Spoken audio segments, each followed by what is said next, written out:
오후의 시작 함께 하실래요? 안녕하세요. 한동안 세상의 모든 정보 진행을 맡은 아나운서 정지원입니다. 청취자 여러분들은 혹시 전 세계에서 가장 많이 팔린 약이 뭔지 아시나요? 이 약은 기네스북에 등재되기도 했고 심지어 인류 최초의 달 착륙선 아폴로 11호의 구급 키트에 포함되기도 했는데요. 지금도 가정집에서 상비약으로 구비해 놓을 정도로 우리에게 친숙한 이 약은 바로 아스피린입니다. 아스피린은 주로 해열 진통제로 쓰이지만 용량에 따라 용도가 달라지기도 하고요. 최근엔 암세포가 전이되는 걸 막는다는 연구 결과가 나오기도 했는데요.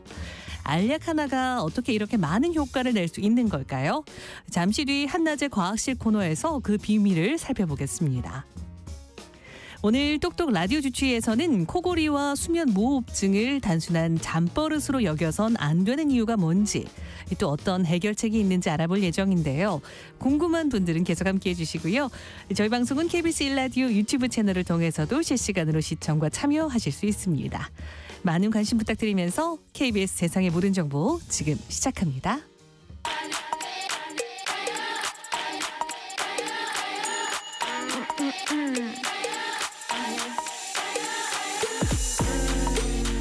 혹시 뉴스 빠뜨리셨나요? 한낮에 전해진 소식들 꼼꼼히 정리해드리겠습니다. 오늘의 뉴스 조현정 시사평론가와 함께합니다. 안녕하세요. 네, 안녕하세요. 네, 바로 어제였죠. 경기도 포천에서 전투기 오폭 사고가 발생했다는 소식 저희 코너에서도 전해드렸는데요. 네. 이 사고가 공군 조종사의 좌표 입력 실수로 벌어진 일이라고요? 예, 이 포천 요 근방에 승진과학화 훈련장이 있어요. 그래서 여기서 한미 연합훈련이 실시됐고 그 과정에서 전투기 오폭 사고가 발생한 겁니다. KF-16 두 대가 일반 폭탄인 MK-82 각각 4발을 사격장에 투하하는 훈련 중에 벌어진 일인데요. 공군은 언론 브리핑에서 조종사가 비행 준비 과정에서 잘못된 좌표를 입력한 것으로 확인했다고 밝혔습니다. 실사격 훈련을 할 때 원래 그 폭탄 투하하는 좌표, 그러니까 네. 타격점을 입력한 다음에 이게 정확한지 육안으로 식별하는 과정이 있는데 먼저 전투기에 탑승해서 그다음에 공중에서도 한 번 더 확인하고 좌표 지점 도착해서도 맨눈으로 육안 식별을 해야 되는 네. 거고 그렇게 되면 최소 3차례 확인 과정이 있는데 여기서 다 이게 확인이 제대로 안 된 거죠. 그래서 공군은 그 과정이 제대로 됐는지 그리고 항공기 관제에 대한 부분도 문제는 없었는지 확인이 필요하다고 설명을 했고요. 이 좌표 입력 오류가 그 항공기 2대, 여기 1번기, 2번기 2대 모두 벌어진 것으로 파악이 네. 됐어요. 근데 원래는 2번기 조종사는 좌표는 제대로 입력을 했는데 동시 투하 훈련이니까 1번 조종사가 투하하는 그대로 그걸 따라서 투하를 했다는 겁니다. 이 마을은 폭음과 함께 거대한 폭염에 휩싸이면서 주민들은 진짜 전쟁 난 줄 알았다 이렇게 얘기를 하셨는데 군사분계선에서 한 30여 킬로미터밖에 안 떨어진 지점이라서 만약에 이게 그쪽으로 가서 잘못 투하됐더라면 정말 치명적인 충돌로 이어질 수 있는 상황이었습니다. 네, 사실 훈련 중인 공군 전투기 오폭 사고로 인명 피해가 발생한 건요 사상 초유의 일이라고 합니다. 그런데 군의 늑장 대처도 논란이 되고 있어요. 예, 말씀드린 대로 일단 사고 전까지 3차례의 교정 기회를 놓친 것이고 사고가 난 뒤에도 한미 군 지휘부가 30여 분간 이 사실을 모르고 있었다는 거예요. 오전 10시 5분쯤에 민가에 폭탄이 떨어지고 난 뒤에도 예정됐던 실사격 훈련은 계속 진행이 됐고 계획대로 이 훈련은 10시 30분쯤에 종료됐습니다. 이 현장에 김명수 합참의장, 제이비 어브런슨 연합사령관이 참관을 했는데 자리를 뜨지 않고 훈련 후에도 무기체계 둘러보는 일정까지 쭉 소화를 했고요. 그러면 이 수뇌부들은 전혀 모르고 있었다. 여기까지에 대한 보고가 30분 이상 공백이 생겼던 것으로 볼 수 있는 대목이고 부상자가 속출하고 주민들 신고가 이어지는데 군 당국이 늑장 공지에 나선 점도 도마 위에 올랐습니다. 그 오폭을 확인하고 공지한 시각이 오전 11시 41분이에요. 그럼 사고가 나고 100분, 한 1시간 40분 정도 지난 뒤죠. 네. 공군 측은 뭔가 이상하다는 사실은 바로 알 수 있었으나 공군의 탄이 맞는지 이런 확인이 필요했다면서 발표가 늦어진 이유에 대해서 해명을 했는데요. 물론 지금 더 정확한 분석이 필요하고 지금으로서 공군이 일단 브리핑한 거는 조종사의 과실로 추정이 되는데 1차적으로는 조종사 과실이 만약에 크다고 해도 이게 좌표 입력 확인을 조종사가 일단 입력한 사람 본인이 확인을 혼자 하는 거잖아요. 네. 그 외에는 누구도 확인하지 않는다는 점이 좀 우려가 제기되고 있습니다. 이게 개인 한 명에게만 의존하는 이런 시스템, 그런 규정의 문제점이 드러난 거라고 할 수 있고, 또 두 기체가 모두가 이 동선도 벗어났어요. 그런 비정상적인 루트로 가고 있었는데도 1, 2번기 조종사가 그대로 잘못된 좌표에 폭탄을 떨어뜨린 거는 지휘 통제 시스템에도 결함이 있는 것이라고 볼 수 있기 때문에 여러 가지 지적이 나오고 있습니다. 사실 주민들은 얼마나 놀라셨을까요? 그 지금도 불안감은 커질 수밖에 없을 것 같은데요. 경기도 포천시는 군사훈련 전면 중단을 요구하고 나섰죠. 네, 뭐 정말로 전쟁이라고 할 수밖에 없는 그런 상황이었어요. 그리고 주민들은 이런 일이 한두 번이 아니더니 결국에 터지고야 말았다. 이렇게 불안에 떨고 있는데요. 민가를 위협한 군의 오폭, 오발 사고는 처음이 아닙니다. 포천은 특히나 유독 그 훈련 중에 사고가 잦은 곳이고, 예를 들어서 2년 전에도 포천 그 영평훈련장에서 총알이 발사된 게 인근 도로를 달리던 차량 앞유리에 꽂히는 그런 일이 있었고, 비슷한 사례들이 쭉 있는데 이번에가 이렇게 크게 벌어진 거죠. 근데 이런 일이 있었어도 어제도 주민들 아무런 안내 문자도 받지 못해서 무슨 일이 벌어지고 있는 건지, 추가 폭발은 없는 건지, 혹은 이게 뭐 테러라든가 적의 공격은 아닌지 불안에 떨어야만 했다고 하고요. 포천시장은 사고 현장에서 브리핑하고 정부와 군 당국의 엄중 조치를 촉구했고, 정부가 직접 포천 시민들에게 사과하고 민심을 안정시킬 책임 있는 후속 조치를 해달라고 요구했습니다. 네, 당장 그런데 다음 주죠. 오늘 10일부터 한미 연합연습인 자유의 방패 일정이 예정돼 있습니다. 네. 이건 어떻게 되는 걸까요? 일단 공군은 정확한 원인이 규명될 때까지 소총 같은 것들, 이런 실사격 훈련은 전면 중지하기로 했습니다. 한미 연합연습이 이 포천 지역 상당수가 연습 지역에 포함돼 있어서 이게 좀 변수가 되는데, 지금까지는 예정대로 진행할 방침인 것으로 알려졌어요. 합참에서는 연합훈련은 대부분 컴퓨터 시뮬레이션을 활용하기 때문에 큰 영향이 없다고 밝혔고요. 야외 기동훈련은 실사격 없이 진행되고, 포천의 경우에는 해당 부대가 판단해서 결정할 것이라고 얘기를 했고, 그러면 이제 이 부대가 논의를 이어갈 것으로 보여지고요. 주한미군 측은 미 공군 항공기는 이번 사고 발생 훈련에 참여하지 않았음을 확인한다, 이렇게 강조했습니다. 네, 상황이 이런데 북한은 한미 연합훈련에 대해서 반발을 하고 나섰다고요? 예, 조선중앙통신에 논평을 내고 곧 조선반도의 정세 악화의 폭풍을 몰아올 것이다, 이렇게 비난했습니다. 한국과 미국은 야외 기동훈련을 지난해 그 10건에서 올해 16건으로 늘렸어요. 근데 조선중앙통신이 이걸 지적하면서 전쟁 광란이 가파로운 상승 곡선을 그리면서 각일각 위험천만한 개선으로 치닫고 있다는 것을 직관적으로 보여주고 있다. 우리는 이미 미국이 계속해서 군사적 힘의 시위 행위에서 기록을 갱신해 나간다면 우리도 마땅히 전략적 억제력 행사에서 기록을 갱신할 수밖에 없다는 데 대해 분명히 했다, 이렇게 강조했습니다. 네, 다음 뉴스 살펴보겠습니다. 정부가 오늘 의대 교육 정상화 방안을 발표할 예정인데요. 2026학년도 의대 정원을 증원 이전 수준으로 되돌리는 방안이 담길 것으로 보인다고요? 네, 교육부가 오늘 오후 2시에 긴급 브리핑을 열기로 했습니다. 이주호 부총리 겸 교육부 장관 비롯해서 전국 40개 대학 총장 모임 회장단, 의대 학장단체 대표도 참석을 하는데요.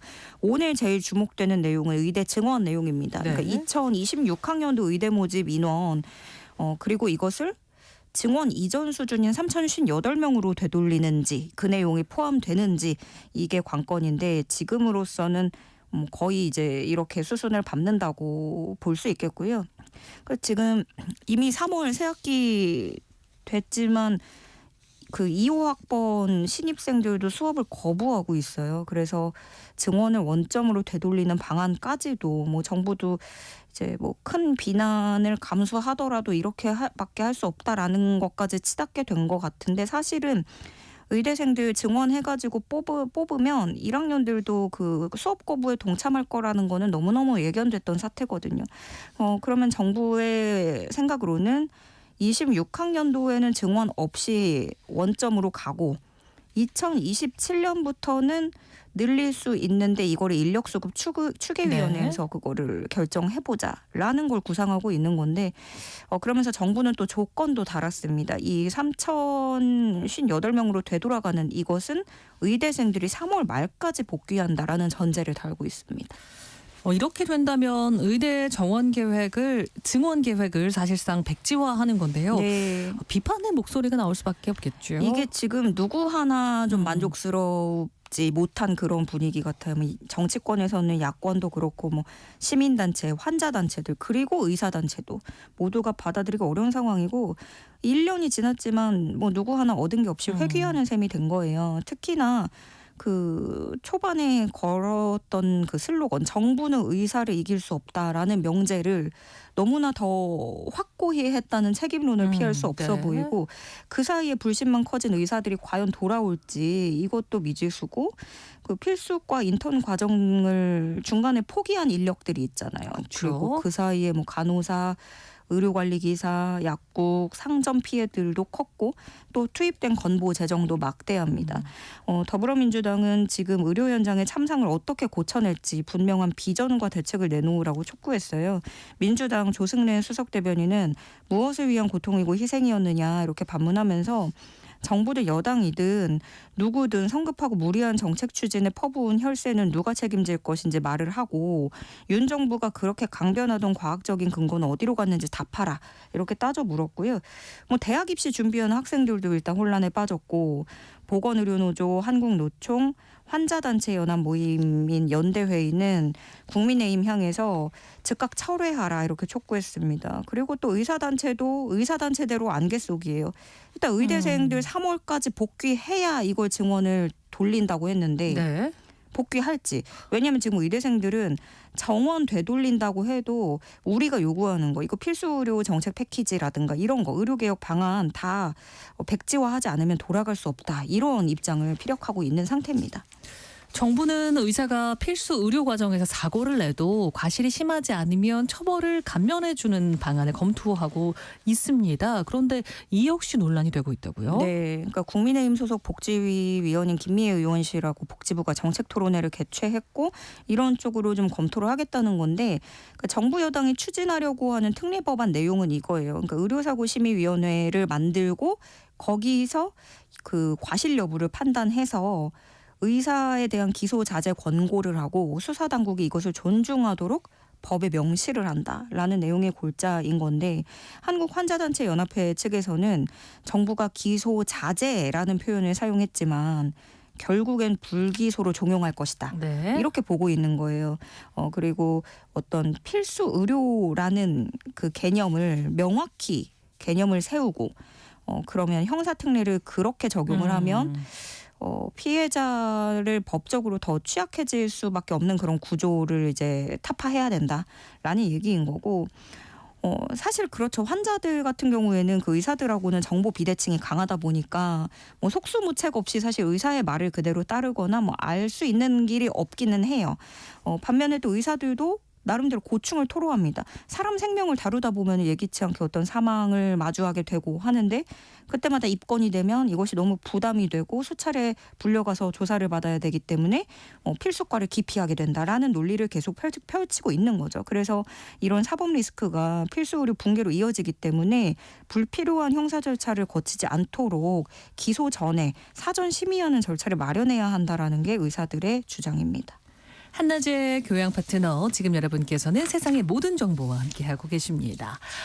서울고검 영장심의위원회가 김성훈 대통령 전 경호처 차장에게 구속영장을 청구하는 게 타당하다고 사실상 경찰의 손을 들어줬죠. 네, 이게 그러니까 김성훈 차장하고 이광우 본부장에 네. 대해서 이제 경찰이 3번이나 구속영장 신청을 했는데 이거를 검찰이 기각했고 그래서 경찰이 이거 부당하다 해서 심의위원회에 청구를 한 거예요. 심의위에서는 외부 전문가들이 이걸 판단을 했는데 외부 전문가들은 그간 영장이 기각됐던 걸 뒤집고 경찰의 손을 들어줬습니다. 위원들은 이 검찰, 경찰 양측 의견을 듣고 나서 질의응답 시간 갖고 논의를 거쳐서 이렇게 결론을 내렸고요. 그러니까 외부 위원들이라고 하면 교수, 변호사 이런 사람들로 구성이 돼 있는데 이 심의위가 경찰 판단에 힘을 실어줌으로써 경찰은 구속영장 청구할 다시 한 번 더 청구할 명분을 얻게 됐고 그래서 경찰 측에서는 구체적인 수사 계획 검토하겠다라는 것을 입장을 밝혔고 그렇게 되면 네 번째 시도가 되겠습니다. 그리고 검찰도 입장을 밝혔는데 서부지법 측에서는 심의위 결정을 존중하고 후속 절차를 진행하겠다고 밝혔습니다. 네, 그리고 검찰이 한덕수 국무총리 탄핵 심판 심리를 위해서 국무위원들의 수사 기록을 제출해달라 이런 헌법재판소 요구를 거부했습니다. 네. 탄핵 심판 선고 일정에도 영향을 주게 될까요? 아무래도 조금 당겨질 수 있다라는 관측이 우세한데요. 네. 이게 어떻게 된 거냐면 국회 측이 그 개엄 직전에 국무회의 참석했던 사람들 네. 수사 기록 받아달라고 헌법재판소에 요구를 했어요. 그래서 헌재가 이거를 받아들이고 검찰에 자료 요청을 합니다. 근데 검찰이 이것을 거부한 겁니다. 그래서 검찰은 한덕수 총리에 대한 수사가 진행 중이고 윤 대통령 탄핵 심판에서도 국회 측이 같은 기록을 확보했기 때문에 우리가 줄 필요가 없다. 이렇게 얘기를 한 걸로 전해졌는데 원래 같으면 이 과정을 다 거치게 되면은 한 총리 탄핵 심판 선고 늦어질 거란 관측이 나왔었는데 검찰이 거부하면서 이 과정이 삭제가 됐고 이제는 선고만 남은 상황이에요. 그리고 국회에서도 또 추가로 별도로 자료 요청하지 않을 것으로 결정했다고 알려져서 아마 좀 당겨질 수도 있다. 특히나 한덕수 총리 사건은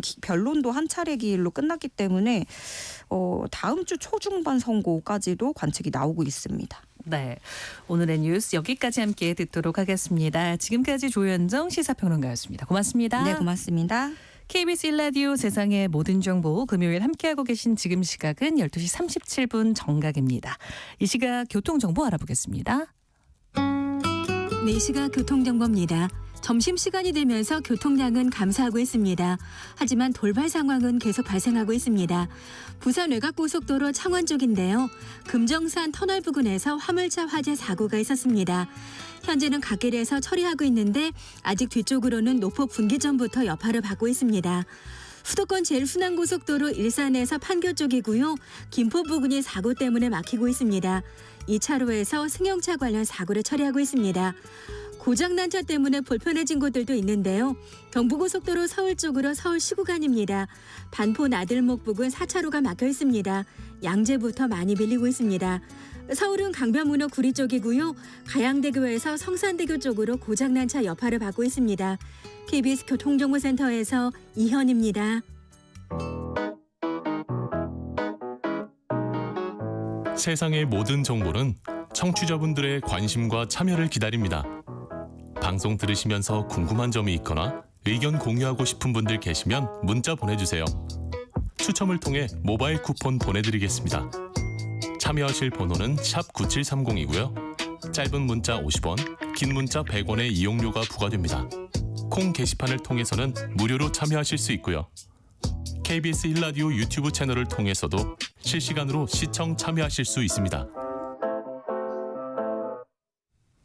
과학, 아직도 멀게만 느껴지시나요? 유용한 정보로 과학의 재미를 찾아내는 시간입니다. 한낮의 과학실 서울신문 유용하 과학전문기자와 함께합니다. 안녕하세요. 안녕하세요. 네, 건강에 관심을 갖는 분들이 많아지면서 건강기능식품도 점점 다양해지는 것 같은데요. 광고를 보면요 다 그럴듯해 보이고 그렇죠. 저거 나도 먹고 싶고 그렇죠. 가족도 사주고 싶고 그런데 실제로 그런 걸 다 믿으면 안 되겠죠. 뭐 요즘 포털이나 SNS를 보면은 건강 기능성 식품이나 영양제 광고 정말 많잖아요. 한번 클릭하면 알고리즘으로 계속 관련 광고도 뜨는데 자주 노출되다 보면 또 나도 모르게 구입하는 경우가 있습니다. 저 역시 그런데 젊었을 때는 모르지만 또 나이가 들어가면서 건강에 대한 관심도 커지고 없던 병도 생기면서 그래서 많은 분들이 영양제나 건강 기능성 식품을 구입해서 드시는 것 같은데요. 그런데 이것저것 또 챙겨 먹다 보면은 약이 한 움큼이 될 때가 많은데요. 가끔 그래서 만병통치약 같은 게 있으면 좋겠다라는 생각할 때가 있습니다. 그렇지만 잘 아시다시피 세상에는 만병통치약이라는 건 없습니다. 오늘 어떤 이야기를 해주시려고 만병통치약 이야기까지 네, 서두에 꺼내신 건지 궁금한데요. 만병통치약까지는 아니지만 그 언저리까지 간 오. 약이 있습니다. 바로 아스피린인데요. 오늘 아스피린에 대해서 말씀을 드리려고 합니다. 아스피린이 만병통치약에 언저리까지 갔다는 거는 좀 흥미로운데요. 어떤 약인가요? 아스피린은 지금부터 약 120년 전인 1897년 독일 바이엘사에서 살리실산 성분을 합성해서 만든 약입니다. 그 전까지만 해도 서양에서도 풀이나 나무, 동물 같은 천연물을 원료로 해서 증류하거나 추출해서 약을 만들었는데요. 아스피린은 실험실에서 합성한 인류 최초의 합성 네. 약입니다. 주성분이 살리실산이라고 말씀드렸잖아요. 살리실산은 이 버드나무 껍질에 되게 많은 성분인데요. 버드나무 껍질은 한방에서도 해열 진통제, 중풍에 사용되고 있습니다. 아스피린이 만들어지기 전까지만 해도 어떤 성분이 효과가 있는지 정확하게 확인되지 않은 상태에서 끓여 먹으니까 효과가 있더라 이 정도 수준이었는데요. 아스피린이 그 합성된 뒤에는 좀 20세기 중반까지만 해도 해열이나 소염 진통 효과만 강조돼 가지고 감기 몸살 치료에 주로 쓰여 왔습니다.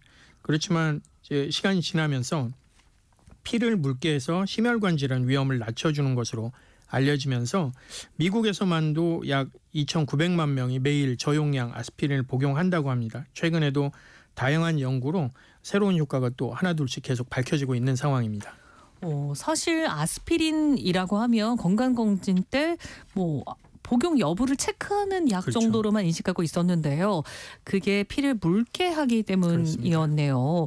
그럼 최근에 밝혀졌다고 한 그 아스피린의 효과는 어떤 것들일까요? 네, 영국, 이탈리아, 대만 공동 연구팀은 아스피린이 면역 체계를 자극해서 일부 암의 전이를 줄일 수 있다는 연구 결과를 과학저널 네이처에 최근 발표했습니다. 암세포는 원래 발생한 부위에서 그 다른 기관으로 퍼지는 걸 전이라고 하는데요. 네. 전이는 전 세계적으로 암 관련 사망의 90%를 네. 차지할 정도입니다. 인체 면역 체계는 암 전이와 싸우는 데 중요한 역할을 하는데요. 그런데 암세포라는 놈이 이게 약삭빠르게 면역 감시를 피하는 방법을 항상 찾아내서 네. 퍼져나갑니다. 그 중에 하나가 피 속 혈소판에 트롬복산 A2라는 물질을 만들어가지고 전이 부위에서 면역세포, 그 T세포가 활동을 못하게 하는 건데요. 이런 면역 회피와 억제는 면역 시스템이 전이 암세포를 효과적으로 공격하고 제어하는 능력을 떨어뜨립니다. 그런데 아스피린이 그런 암세포의 회피 능력을 차단한다는 겁니다. 어떻게 실험을 했을까요? 그 연구팀은 유방암하고 피부암, 대장암을 포함한 다양한 암을 생쥐한테 일단 일으킨 다음에 이 생쥐를 두 그룹으로 나눠서 한쪽에는 아스피린을 투여하고 다른 쪽에는 투여하지 않은 채로 관찰을 했습니다. 그 결과 아스피린을 투여한 생쥐들은 폐나 간 같은 다른 기관으로 전이 비율이 낮다는 걸 발견했습니다. 그러니까 아스피린이 혈소판에서 염증 관련 효소인 사이클로옥시게나제 1을 억제하고 트롬복산 A2의 생성을 줄이는 것으로 확인된 건데요. 트롬복산 A2의 감소는 T세포 억제를 해방시켜서 그 전이성 암세포와 싸우는 능력을 강화하는 것으로 확인됐습니다. 아스피린이 그러니까 생쥐의 자연 면역 반응을 강화해서 암 전이를 예방할 수 있다는 것을 보여준 것인데요. 연구진은 아스피린이 암 전이를 예방하는 데 비교적 저렴하고 간단하면서 효과적인 보조요법으로 사용할 수 있음을 보여주는 연구 결과라고 밝혔습니다. 암투병을 하시는 분들께는 또 그 가족분들께는 굉장히 희소식이 될 수도 있을 것 같은데요. 아스피린의 효과가 또 있을까요? 아스피린은 앞서 말씀드린 것처럼 심혈관 질환은 물론 간염, 간암, 난소암, 당뇨 등에도 효과가 있다고 밝혀졌는데요.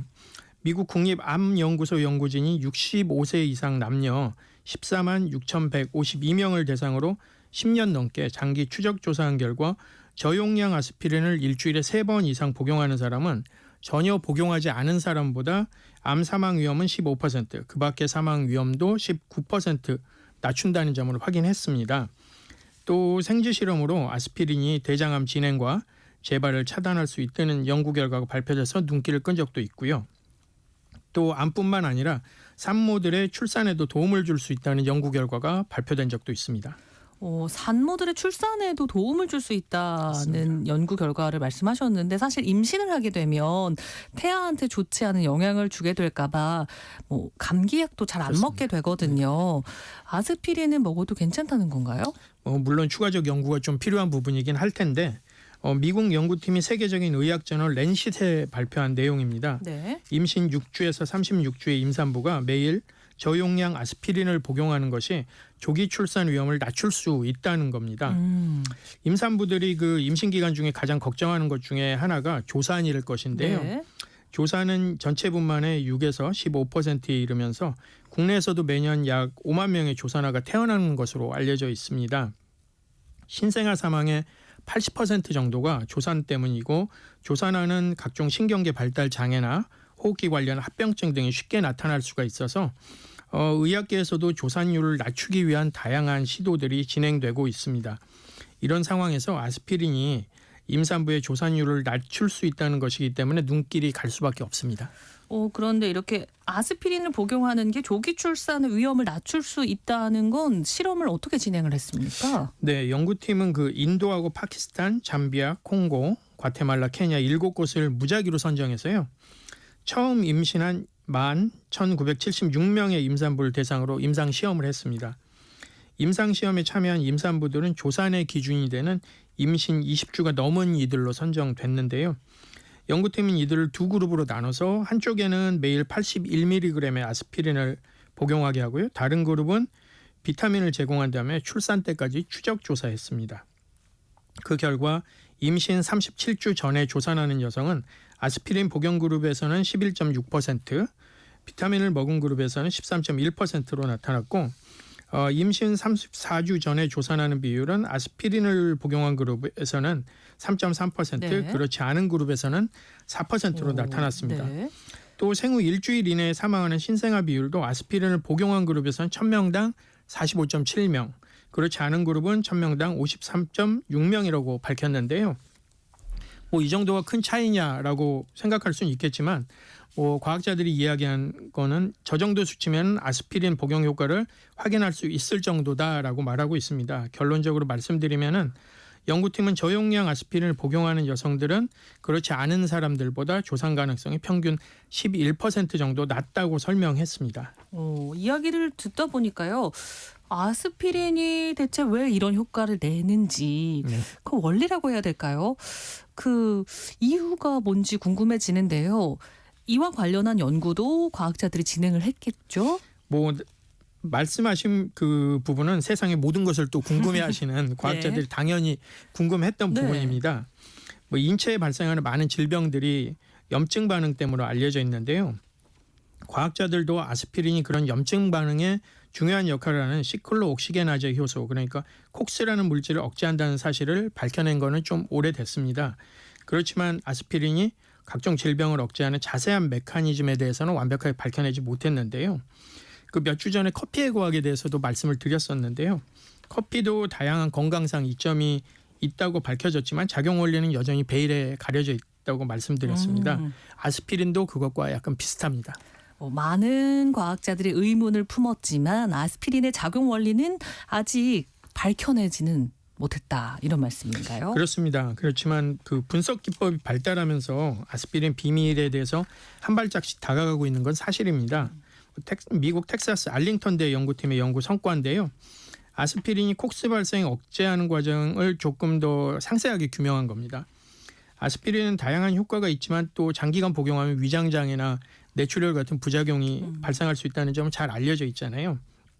그래서 과학자들은 부작용이 적고 좀 더 안전한 약을 개발하려고 했지만 아스피린하고 똑같은 효과를 가진 약물 개발은 성공하지 못하고 있습니다.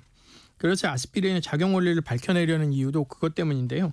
그 작용 원리만 알아낸다면 아스피린이 가진 단점은 없애고 효과는 똑같은 대체 약물을 개발할 수 있기 때문입니다. 그래서 연구팀은 아스피린이 그 과잉 면역 반응 중에 하나인 사이토카인 폭풍을 유발하는 인자를 조절하는 동시에 다양한 염증 유발 단백질하고 관련 RNA를 차단하는 데 영향을 미친다는 사실을 밝혀냈습니다. 또 아스피린이 인도라민 디옥시게나제는 효소를 억제한다는 사실도 확인했는데요. 이것과 콕스는 인체 염증과 면역 반응에 중요한 역할을 하는 만큼 아스피린은 이 둘을 동시에 억제할 수 있기 때문에 면역 치료제로도 활용할 가능성이 크다는 설명입니다.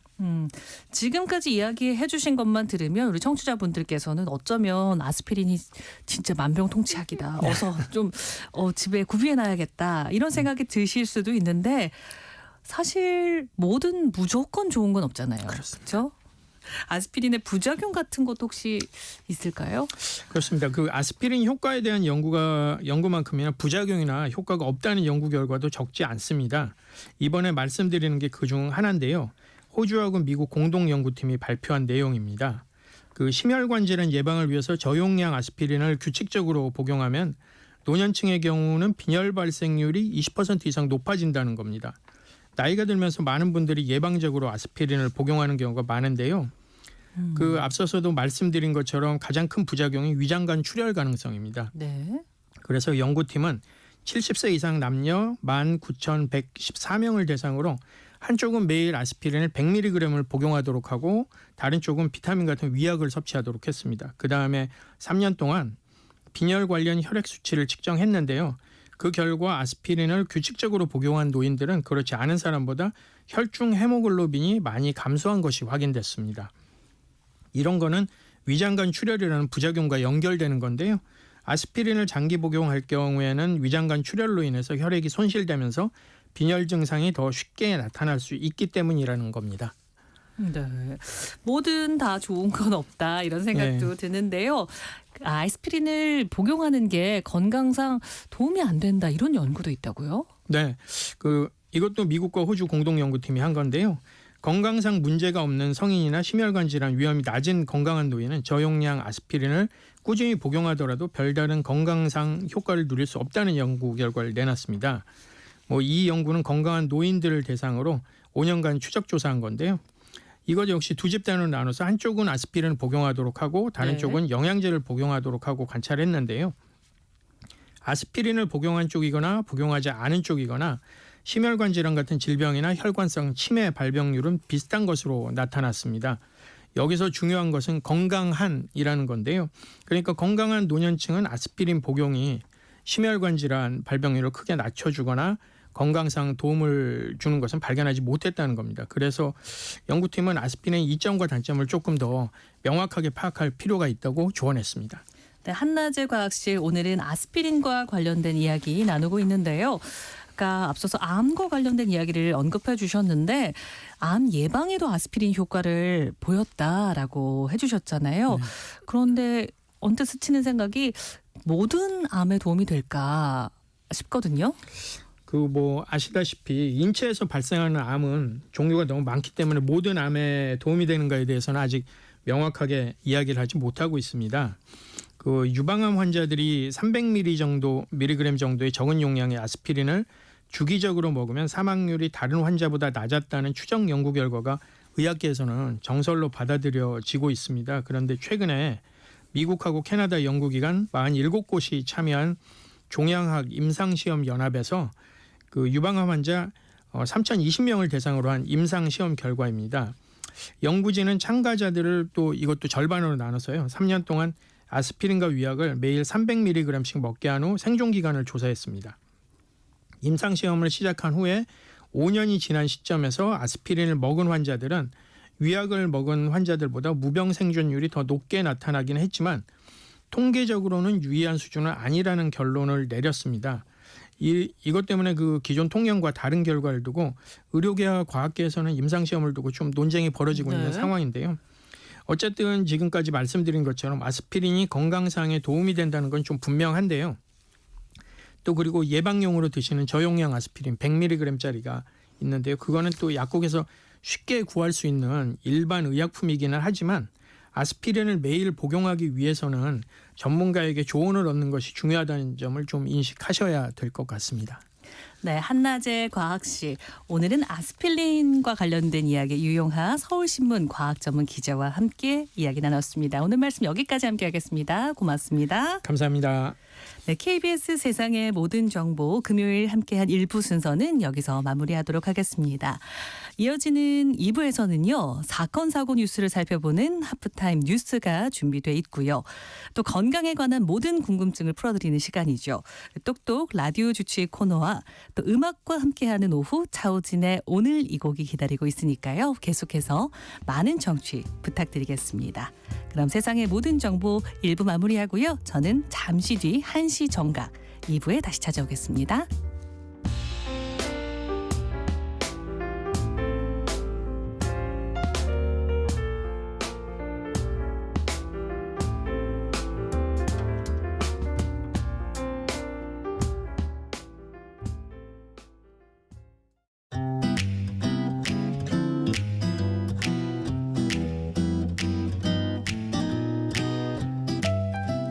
안녕하세요.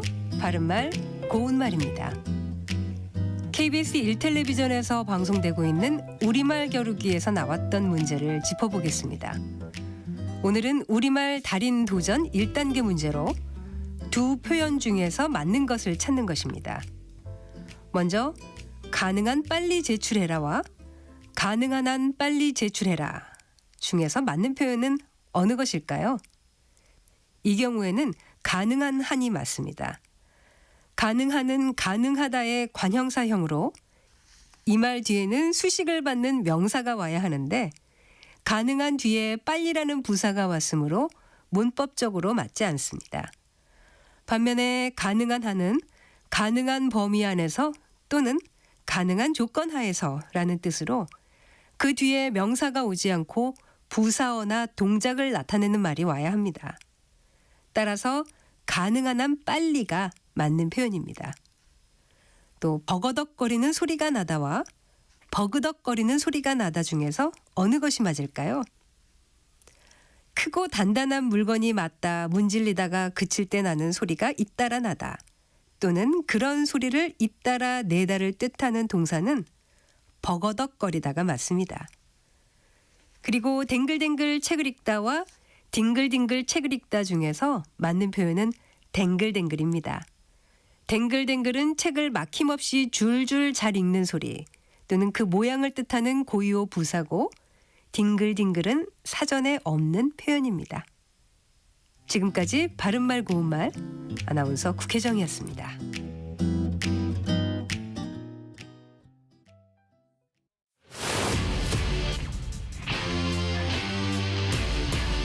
토론에 정답은 없습니다. 토론이 세상을 바꿀 수도 없습니다. 하지만 질문은 새로운 세상을 만들 수 있습니다. 질문으로 올바른 세상을 만드는 첫걸음. 평일 저녁 7시 20분 KBS 열린 토론.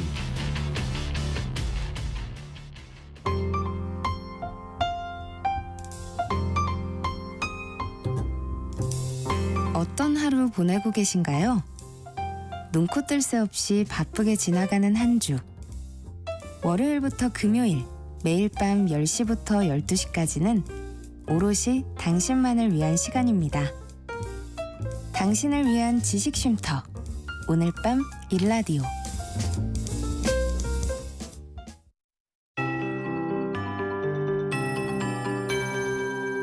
KBS 58분 날씨. 현재 수도권 등 서쪽 지역은 미세먼지 때문에 시야가 부였습니다. 서풍을 타고 어제 밤부터 유입된 국외 미세먼지가 대기 정체로 흩어지지 못했기 때문인데요. 오늘 수도권과 충남, 광주와 전북 지역은 종일 초미세먼지 농도 나쁨 수준이 예상됩니다. 오후에는 대전과 충북에서도 일시적으로 공기가 탁해지겠습니다. 이 지역에서는 보건용 마스크를 잘 착용하셔야겠습니다. 공기질은 아쉽지만 대부분 지역의 낮 기온이 10도 안팎까지 올라서 볼에 와닿는 공기는 온화하겠습니다. 서울과 춘천, 세종, 전주 11도, 대구 12도로 어제만큼 온화하겠고요. 이렇게 낮 기온이 크게 오르는 만큼 10도 이상 크게 나는 낮과 밤의 기온 차이는 유의하셔야겠습니다.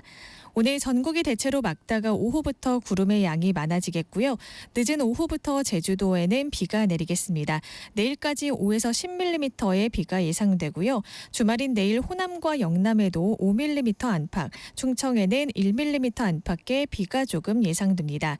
중부지방은 내일 구름 많다가 오후부터 차차 맑아지겠고요. 주말 동안에도 온화한 초봄 날씨가 이어지겠습니다.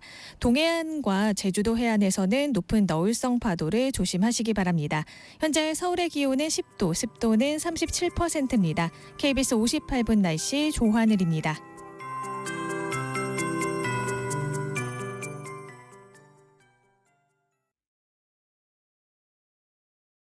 정성을 다하는 국민의 방송 KBS가 한시를 알려드립니다.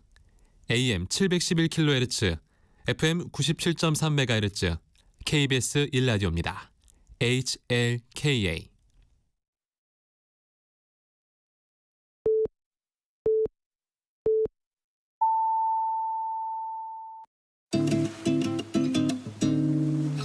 나른한 오후를 책임질 영양 만점 지식 비타민.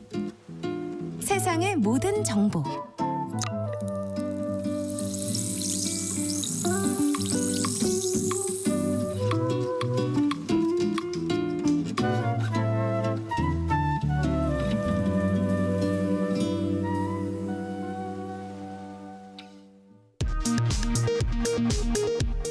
이 시각 라디오 정보센터 뉴스입니다. 어제 발생한 전투기 민가 오폭으로 인한 부상자가 모두 29명으로 늘었습니다. 국방부 관계자는 현재까지 확인된 부상자가 지역 주민 15명과 군인 14명 등 모두 29명이라고 밝혔습니다. 이 가운데 중상자는 지역 주민 2명입니다. 공군은 당분간 작전 필수 업무를 제외한 모든 항공기의 비행을 제한하기로 했습니다. 의정 갈등 사태가 1년 넘게 지속되고 있는 가운데 정부가 오늘 의대 교육 정상화 방안을 발표합니다. 내년도 의대 모집 인원이 증원전 수준인 3,058명으로 되돌아갈 가능성이 클 것으로 예상됩니다. 국민의힘이 배우자 상속세 폐지를 당론으로 추진하기로 하자 더불어민주당은 배우자 상속세 폐지안에 동의한다며 다른 조건 없이 신속히 처리하자고 제안했습니다. 1월 경상수지가 29억 4천만 달러 흑자를 기록했다고 한국은행이 발표했습니다. 경상수지는 21개월 연속 흑자를 기록했지만 지난해 12월과 비교해 큰 폭으로 줄었습니다. 1월 수출액은 498억 1천만 달러로 1년 전보다 9.1% 감소했습니다. 지금까지 라디오 정보센터 뉴스 정한나였습니다.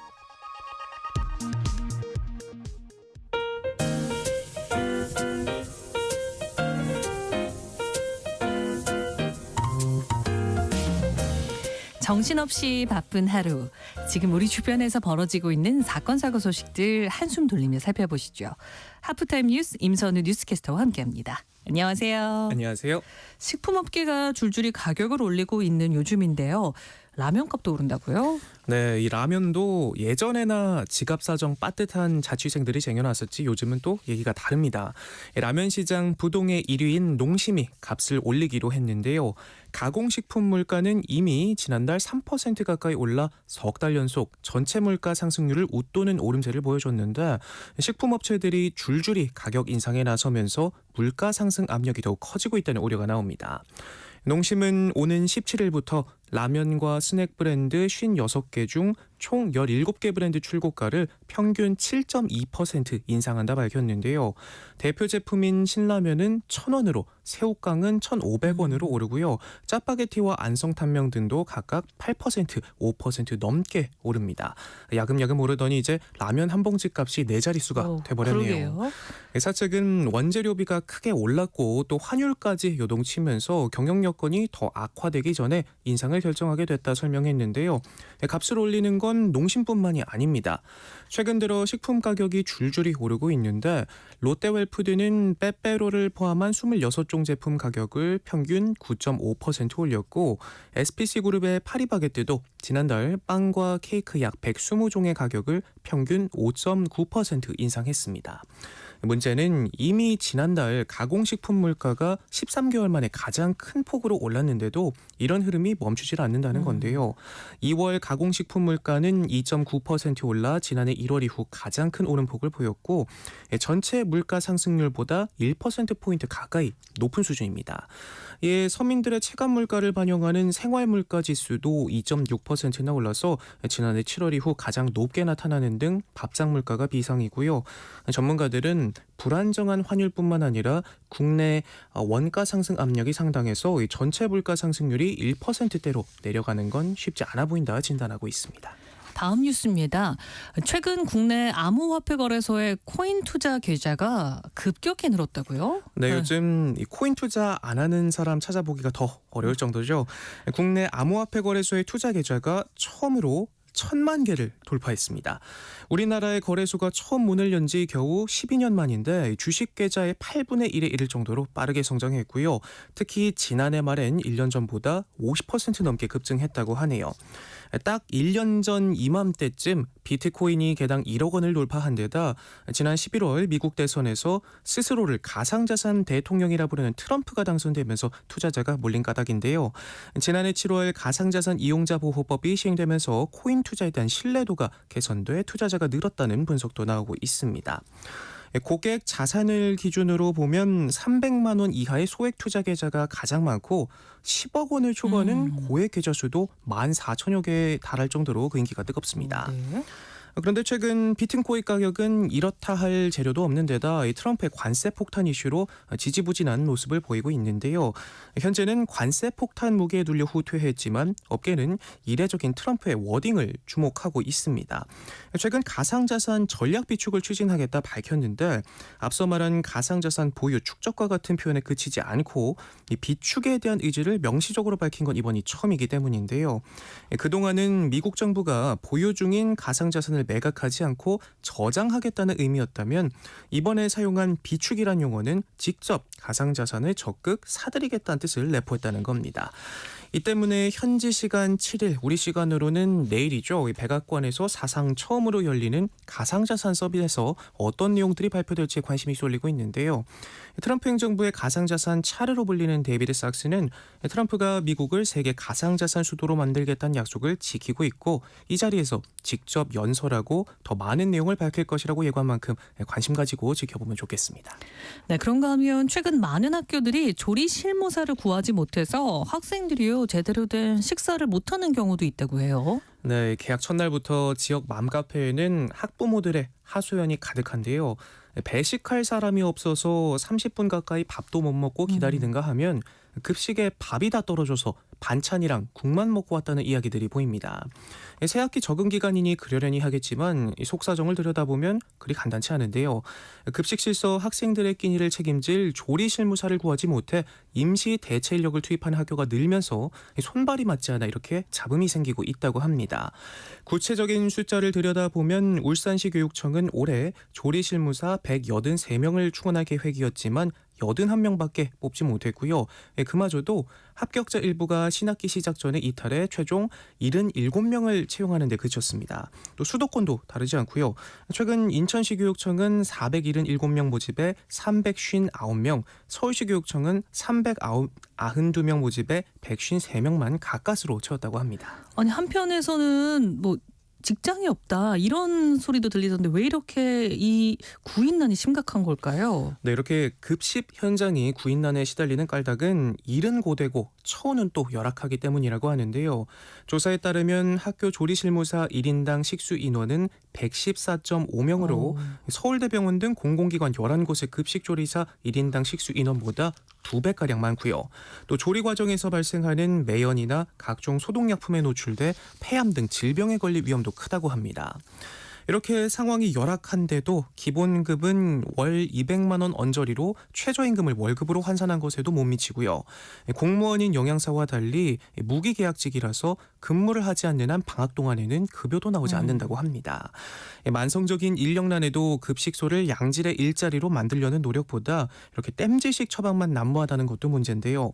지난해 11월 기준 전국 17개 시도교육청에서 미달된 조리실무사 1,700여 명 가운데 95%는 기간제 등 대체 인력으로 충당했는데 이 학교 급식은 음식이 식거나 모자라지 않도록 시간과 양을 철저하게 맞춰서 준비하는 만큼 경력과 또 철저한 팀워크가 중요한데 대체 인력으로는 손발이 맞지 않다 보니 사고 위험은 커지고 기존 인력은 계속 이탈하고 단기 대체 인력은 다시 또 늘어나는 악순환이 반복되고 있다고 합니다. 이 때문에 알바로 땜질식 처방을 할 게 아니라 급식 종사자의 처우를 개선해야 한다는 목소리가 갈수록 커지고 있습니다. 네, 다음 뉴스입니다. 인천시의 이른바 천원주택 사업이 본격 시작됐습니다. 첫날 분위기는 어떻습니까? 네, 신청 첫날부터 수백 명이 몰려들면서 문정성시를 이뤘는데요.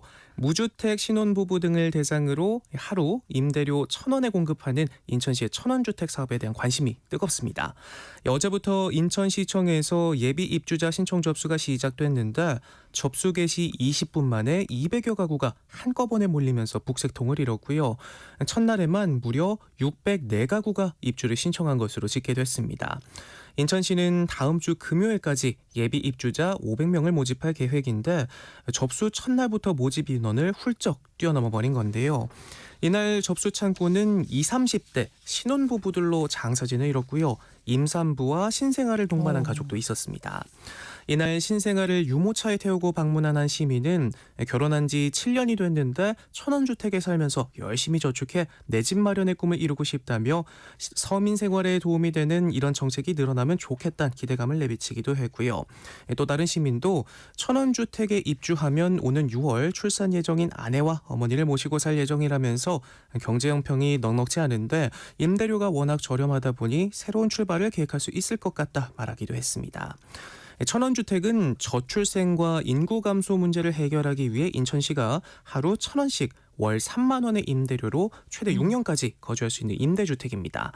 혼인신고일 7년 이내 무주택 신혼부부와 예비 신혼부부, 한부모 가정 등이 신청할 수 있는데 신생아를 둔 가구가 1순위, 자녀가 있는 신혼부부가 2순위, 자녀가 없는 신혼부부가 3순위입니다. 동일 순위 내 경쟁이 발생하면 가점 항목을 통해서 최종 입주 순위가 결정된다고 하고요. 오는 6월 5일 천원주택 입주자를 선정해 발표할 예정으로 주택 배정 절차를 거쳐 이르면 6월 말부터 입주를 시작할 계획입니다. 천원주택 임대 기간은 최초 2년, 최장 6년까지 지원된다고 하네요. 네, 그리고 지난달이었죠. 가장 안전해야 할 학교에서 그것도 선생님의 손에 의해 목숨을 잃은 고 김하늘 양 사건이 있었는데요.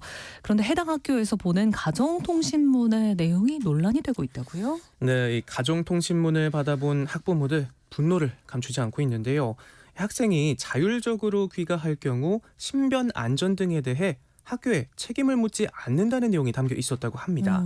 이 학부모들은 이 학교가 오히려 안전사고 책임을 회피하려 한다며 강하게 반발하고 있고요.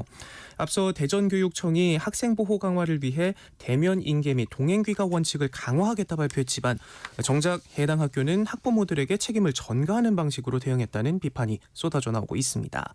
학교 측의 이후 대처는 더욱 분통을 터뜨리게 했는데요.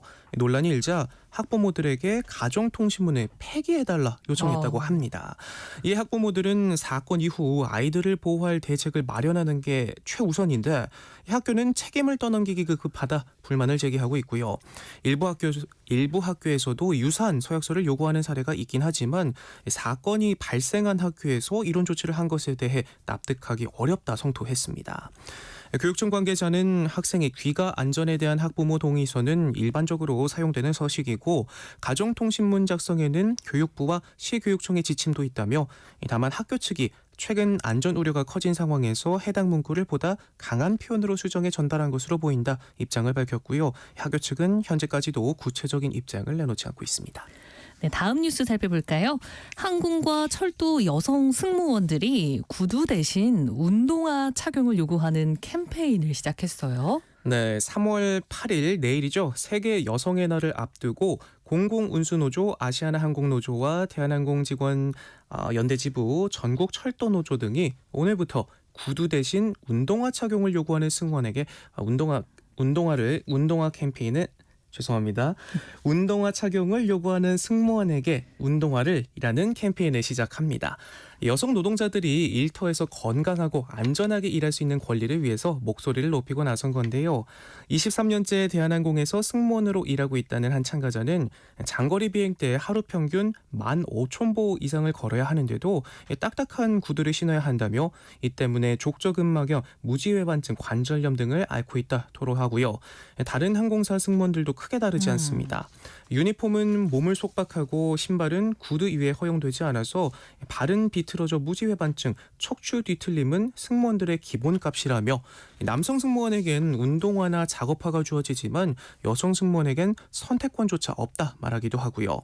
또 더욱이 대한항공과 아시아나항공이 합병하면서 새 유니폼을 준비 중인데 승무원들의 목소리는 담기지 않자 우리가 입을 옷인데도 의견 수렴은 전혀 없다. 단순한 디자인 변경이 아니라 현장의 목소리가 반영된 안전하고 건강하게 일할 수 있는 유니폼이 돼야 한다. 입을 모읍니다. 여성 노동자들을 향한 꾸민 강요는 항공 승무원들만의 문제가 아닙니다. 흔들리는 KTX안을 돌아다니며 일하는 철도 여성 승무원들도 오랜 시간 구두 착용을 강요받았다가 결국 이를 없앴는데, 더는 단정함을 명분으로 여성 노동자의 건강과 안전은 뒷전으로 밀어선 안 된다 강조하고 있습니다. 네, 끝으로 날씨 소식으로 마무리해보죠. 주말부터 날이 따뜻해진다고요? 네, 추위가 점차 물러나면서 다음 주에는 진짜 봄을 느낄 수 있겠습니다. 일요일 아침까지 중부 내륙을 중심으로 영하권을 보이겠지만 낮부터는 기온이 크게 오를 전망인데요. 다음 주에는 전국의 아침 기온도 영상권으로 회복하겠고 한낮에 15도 안팎까지 오르면서 완연한 봄을 느낄 수 있겠습니다.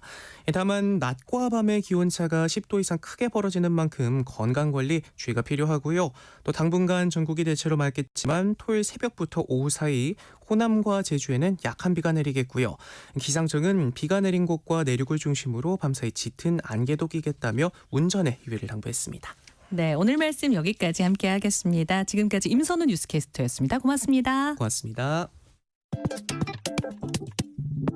내일 점심 메뉴 추천. 귀로 듣는 푸짐한 지식 한 상 어떠세요? 세상의 모든 정보. 아나운서 전주리입니다. 건강에 관한 모든 궁금증을 풀어드리는 시간입니다. 똑똑 라디오 주치 을지대학교 가정의학과 오한진 교수님과 함께합니다. 안녕하세요. 네, 안녕하세요. 오늘은 코골이에 대해서 이야기를 좀 나눠볼 예정입니다. 자세한 이야기를 하기에 앞서서 코를 골게 되는 이유 좀 살펴봤으면 해요. 네, 사실 뭐 코를 고는 건 아니에요. 코에서 소리가 나는 것도 아니거든요. 오. 근데 자꾸 이제 우리는 코골이라고 말을 해서 이게 앞으로 바뀌어야 되지 않을까 이런 생각을 하는데 네. 우선 숨을 쉬면 입이나 코를 통해서 이 안쪽으로 들어가게 되죠. 그러면 약간 부드러운 조직들이 있어요. 그래서 그 부드러운 조직을 지나면 저 밑으로 내려가게 되고 내려가면 이제 딱딱한 조직이 있고 그 딱딱한 조직 밑에 성대가 있습니다. 그래서 거기까지 쭉 들어가야 되는데 이 부드러운 조직들이 흔들리면 소리가 나는 거예요.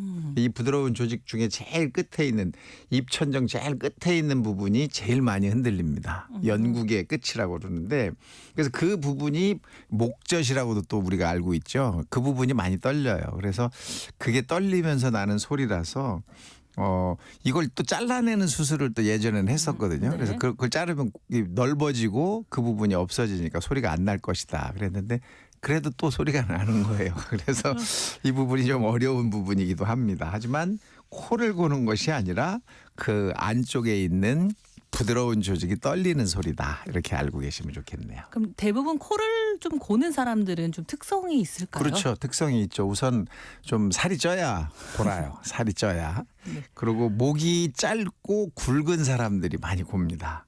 또 비정상적으로 턱이 작은 사람들 이런 분들이 많이 골아요. 또 안쪽에 이 편도선이라고 하는 그 부분이 커져 있는 사람들도 코를 곱니다. 요렇게 체형이 해당하지 않더라도 진짜 피곤했어. 뭐 요렇게 좀 과로를 했어. 이런 다음 날 코를 곤다. 요렇게 생각하는 분들도 계시는데 연관이 있을까요? 있죠. 연관이 있어요. 너무 피곤하게 운동을 했다든지 일을 했다든지 이러면 깊은 잠을 자게 되거든요. 그러면 쉬운 말로 우리 몸에 있는 근육들이 더 많이 이완이 됩니다. 그러다 보면 이 부드러운 조직도 더 많이 이완이 되고 더 늘어지게 돼요. 그래서 더 많이 떨리거든요.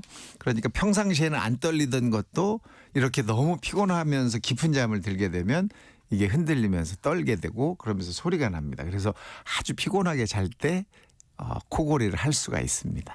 그래서 젊었을 때는 코를 안 골았는데 네. 점점 나이가 들면서 코를 골게 된다. 이렇게 말씀하시는 분들도 충분히 있죠. 왜냐하면 나이가 들면서 온몸의 근육의 긴장도가 떨어지게 돼요. 그래서 나이 들수록 점점 코골이가 심해지게 됩니다.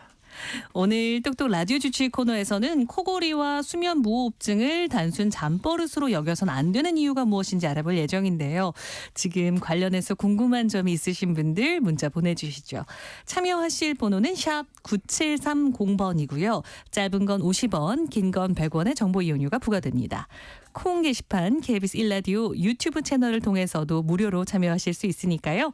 많은 참여 부탁드리겠고요. 추첨을 통해서 모바일 커피 쿠폰 보내드리겠습니다. 그럼 오한진 박사님께 계속해서 한번 여쭤볼게요. 코골이는 근데 유독 좀 남성에게서 많이 발생하는 네. 것 같다라는 생각이 드는데 실제로도 그럴까요? 실제로 그렇죠. 남자가 훨씬 많이 코를 곱니다. 이 이유가 있어요. 호르몬 때문인데요. 남성은 남성 호르몬이 나오고 여성은 여성 호르몬이 나오죠. 네. 그 남성 호르몬은 어떤 일을 하느냐? 내장 비만을 더 많이 만듭니다. 그래서 남성들은 배가 많이 나온 그런 분들이 많아요. 여성분들에 비해서. 네. 여성 호르몬은 어떤 작용을 하느냐? 내장 비만을 채우기보다는 피하 지방을 많이 만듭니다. 그래서 여성분들의 손이나 이런 걸 만져보면 통통하죠. 남자들은 만지면 거칠고 골격이 막 만져지고 피하 지방이 적으니까. 네. 그러다 보니까 요런 이제 이 영향에 의해서 배가 불러지면 이 배가 불러진 분들이 기도가 점점 눌리게 되면서 코골이가 더 많아요. 그래서 남자들이 훨씬 더 많고, 하지만 여성들도 폐경기 즉 완경이 되면 여성 호르몬이 더 이상 나오지 않기 때문에 남성형 체형으로 점점 변하게 되거든요. 그러면서 여성들도 이 갱년기가 되면서 코를 골기 시작합니다. 남녀 모두 뭐 안심할 수는 없다 이런 말씀인데요. 코골이가 있다면 생활 습관을 점검해야 할 필요성도 있다고요? 당연하죠. 술을 잡수시고 술을 너무 많이 드시고 주무시게 되면 완전히 사람이 늘어지잖아요. 이러면서 이제 우리 몸의 근육 긴장도가 완전히 떨어지고 거기에 연 조직들도 완전히 이완이 되니까 코를 더 많이 골게 되고요. 또 이 살이 찌게 되면 우리가 살이 찌면 밖으로 이렇게 많이 몸집이 커지잖아요. 그런데 사실은 안쪽으로도 몸집이 커져요. 그래서 네. 이 몸 안쪽으로도 지방이 쌓이니까 기도가 좁아지게 됩니다. 그리고 숨 길이 좁아져요. 그러면서 연조직이 뚱뚱해지니까 더 많이 떨리게 되고 이러면서 코골이가 심해질 수 있거든요. 그래서 코를 고시는 분들은 이런 본인의 생활 습관, 예를 들어서 술을 많이 드신다든지 좀 뚱뚱해졌다든지 이런 걸 좀 확인하셔서 해결을 하시면 조금 편해질 수 있습니다. 그런데 뭐 코골이는 흔한 잠버릇 중 하나이기 때문에 대수롭게 여기지 않는 경우가 많은 것 같아요. 하지만 또 이 코골이를 그럼에도 불구하고 가볍게만은 여겨서는 안 된다. 아유, 안 되죠. 가볍게 네. 여기다가 큰 코 다칠 수가 있습니다. 예. 사실 코골을 골면서 주무시면 깊은 잠을 잘 수가 없어요. 그러면 아침에 그 다음날 아침에 굉장히 피로하고 힘들고 집중력이 떨어지고 일을 제대로 할 수가 없죠. 또 자야 돼요. 깊은 잠을 못 잤기 때문에. 네.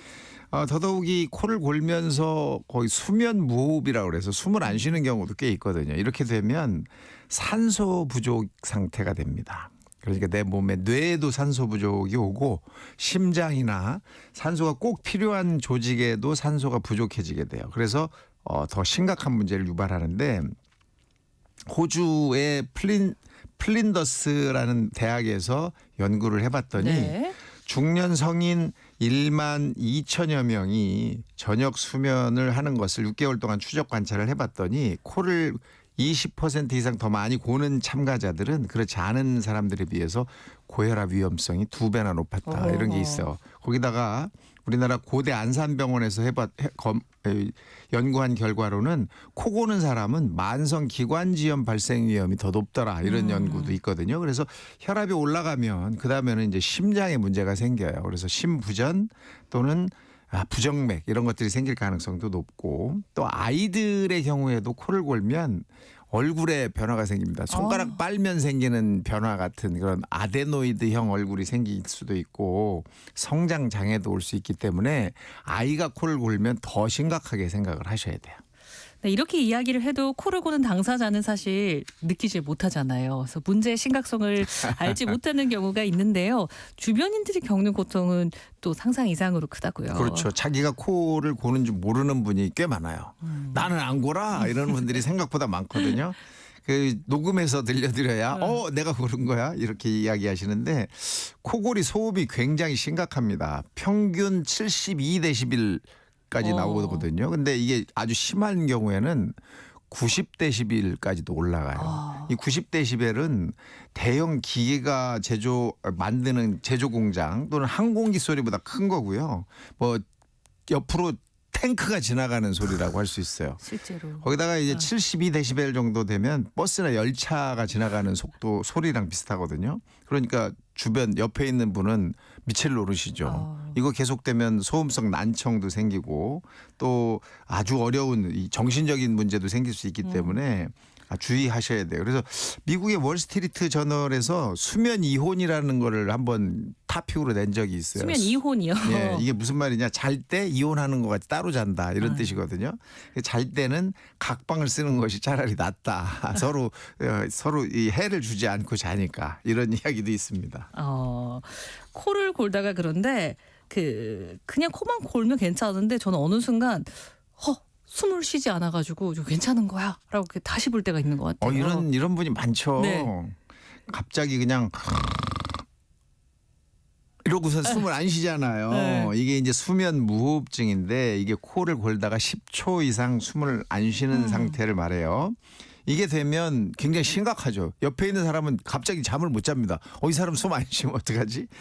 자, 그런데 이렇게 되는 수면 무호흡이 두 가지 이유가 있습니다. 하나는 숨을 쉬고 싶은데도 안 쉬어지는 그런 수면 무호흡이 있고, 하나는 정말로 숨을 안 쉬는 거예요. 이런 수면 무호흡이 있거든요.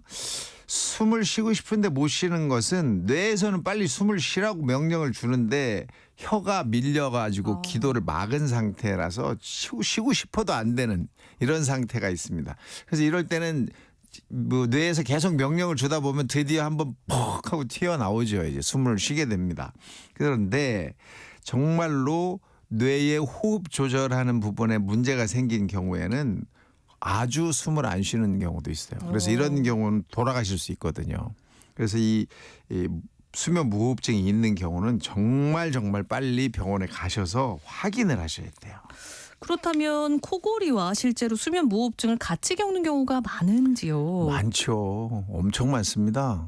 이 두 증상이 같이 동반될 때는 실제로 얼마나 위험한지도 좀 더 짚어주시면 좋을 것 같은데요. 네. 자, 이 코골이하고 수면 무호흡이 동시에 있는 경우가 70%가 조금 넘습니다. 그래서 이렇게 코골이와 수면 무호흡을 합쳐서 우리가 이제 수면 호흡 장애라고 하는데, 중증일 경우에는 심장병이 생길 위험성이 정상인의 9배, 당뇨가 4배, 뇌졸중이 4배 정도 올라가기 때문에 사망률이 높아질 수밖에 없습니다. 그래서 이 해외 연구를 보면 중증 수면 무호흡 환자를 15년 동안 이렇게 계속 추적을 해봤어요. 그랬더니 생존율이 60% 미만이에요. 그러니까 10명 중에 6명이 살아있고 나머지는 돌아가신 거예요. 15년 안에. 이게 굉장히 심각한 게 산소가 자꾸 줄어들기 때문에 심근경색증이나 또는 부정맥, 고혈압이 계속 나타나서 이 순환기에 문제를 유발하기 때문이거든요. 거기다가 수면무호흡증이 깊은 경우에는 돌아오지 않는 경우가 있어요. 숨 쉬다가 멈춘 거죠. 근데 주변에 누가 있으면 흔들든지 자극을 줘서 호흡을 다시 돌아오게 해주는데 아무도 없는 경우에는 돌아가십니다. 그래서 이렇게 돌아가시는 분이 생각보다 꽤 많아요. 그러니까 아주 중요하고 조금 더 생각하셔야 되고, 또 암도 이 수면 무호흡증하고 연관이 있다는 이야기가 있어요. 2019년 발표 연구에 보면 45살 이하 중증 수면 무호흡증 환자는 악성 종양 발생률이 더 높았다고 확인이 되고 있습니다. 굉장히 심각한 질병으로까지 이어질 수 있다는 말씀해 주셨는데, 수면 무호흡증 환자들은 어떨 때 좀 병원을 가봐야 하는 걸지 듣고 계신 분들 중에 궁금한 분들 계실 것 같아요. 네, 본인이 알면 바로 가야 돼요, 무조건. 근데 본인이 모르는 경우가 있어요. 난 안 건다니까 이런 분들이 있어요. 그런 분들은 빨리 녹음을 해가지고 알려주시고, 그리고 자고 났는데 나는 아니라고 생각하는데 아침에 자고 일어나면 입이 계속 마르고 성적인 기능이 많이 떨어지고 그다음에 이 감정 기복이 심해지고 주로 낮에 피곤하고 머리가 아프고 어지럽고 이런 일, 집중력이 떨어지고 이런 상태가 계속 지속이 된다면 내가 잠자는 거랑 연관이 있구나라고 생각을 하셔야 되고 수면 무호흡증을 확인해 보셔야 됩니다. 이 정말 중요해요. 자기가 모르는 경우가 있어요. 그래서 이 수면 무호흡증은 병원에 오셔서 수면 다원 검사라는 걸 통해서 이제 확인하게 되는데 병원에서 하룻밤을 자면서 호흡도 보고 맥박도 보고 산소도 농도도 재보고 뇌파나 몸의 움직임 같은 것을 전부 다 확인을 합니다. 이러면서 무호흡이 얼마나 자주 있는지 얼마나 깊이 가는지 이런 것들을 다 확인하거든요. 그래서 거기에 맞게 처방도 해줄 수 있기 때문에 병원에 꼭 가셔야 돼요. 그러면 병원에 갈 정도로 조금 심각한 상황은 아니다 한다면 어떤 방법을 통해서 코골이를 좀 줄일 수 있을까요? 네, 이거 뭐 사실은 이 규칙적인 생활 습관을 가져라 이게 이제 가장 중요한 건데 질병관리청에서 코골이 예방 수칙 5가지를 내놨어요. 하나는 근력을 유지하기 위한 운동을 해라. 네. 두 번째는 자기 전에 뭐 수면제나 또는 너무 졸리게 만드는 항히스타민제 같은 것은 좀 피해라. 그다음에 수면 3시간 전에 음주를 많이 한다든지 과식을 많이 하는 걸 좀 빼라. 또 과로를 피하고 규칙적으로 수면하는 습관을 가져라. 그다음에 마지막으로 똑바로 눕지 말고 옆으로 자라 이렇게 나와 있습니다. 옆으로 누워서 자는 것만으로도 코골이를 고칠 수 있을까요? 뭐 고친다기보다는 코를 고는 것을 없앨 수 있습니다. 줄일 수 있어요. 똑바로 자면 목을 압박하고 혀가 뒤로 밀려 들어가는 상황이 훨씬 심해져요. 그러니까 혀가 밀려 들어가면서 막히니까 수면 무호흡, 코골이 다 생기거든요. 근데 옆으로 자면 혀가 뒤로 밀려 들어가는 게 없어집니다. 그러면서 훨씬 더 편안하게 잠을 잘 수 있고 기도, 호흡이 왔다 갔다 하는 그 길이 넓어지게 돼요. 그래서 옆으로 주무시게만 해도 코를 안 골 수 있습니다. 그러니까 심하지 않은 분들은 옆으로 주무세요. 그리고 또 뭐 베개의 높이를 조절하거나 입에 테이프를 뭐 붙이고 주무신다 이런 분들도 계시더라고요. 괜찮은 방법일까요? 네, 베개가 굉장히 중요합니다. 그래서 베개를 벨 때 목에다 베야지 머리에다 베시면 안 돼요. 근데 다 머리에 베시는 분이 많아요. 목에다 베서 목을 조금 더 이렇게 휘어지게 만들면 숨이 들어가는 호흡이 들어가는 길이 넓어져서 훨씬 좋아지거든요. 너무 높은 베개, 너무 낮은 베개 다 좋지 않고 목에다 하는 베개가 훨씬 좋고요. 두 번째로는 이 사람마다 이 체형이 다르기 때문에 옆으로 잘 때 이 베개의 높이도 굉장히 중요해요. 왜냐하면 옆으로 잘 때도 너무 낮으면 자세가 이상해지고 어깨가 아프거나 몸이 이상해져서 더 문제를 유발할 수 있기 때문에 이 베개 높이 잘 만들어 주시면 좋습니다. 그다음에 코에다 테이프 붙이시는 분이 있어요. 네. 인중에다가 이 밑으로 입을 꽉 막는 거죠. 네. 테이프로. 이렇게 하면 혀가 뒤로 밀려가는 일이 좀 줄어들어요. 그러면서 호흡이 훨씬 편해져서 코골이가 줄어드는 확실한 효과가 있기는 합니다. 하지만 정말 심한 경우에는 아예 입도 못 벌리게 되기 때문에 문제를 유발할 수 있어요. 그래서 이것도 의사 선생님들하고 좀 상의하셔서 붙이고 주무시면 좋을 것 같습니다. 주의가 필요하다라는 말씀 전해주셨고요. 여기서 장범준의 노래 한 곡 듣겠습니다. 잠이 오질 않네요. 장범준의 목소리로 잠이 오질 않네요. 함께 들었습니다. 그 사이 많은 분들이 문자 보내주셨습니다. 똑똑 라디오 주치 오한진 박사님과 함께 하고 있는데요. 가장 먼저 김서영님께서 코골이 흉내 너무 재밌어요. 그러시다가 진짜 코골이 되실까 걱정이 살짝 하셨고요. 0568님 스마트폰 앱으로 수면 상태를 일주일 정도 측정했는데 불안정 호흡이 약 15%에서 30%까지 나왔습니다. 정밀 검사를 받아봐야 할까요?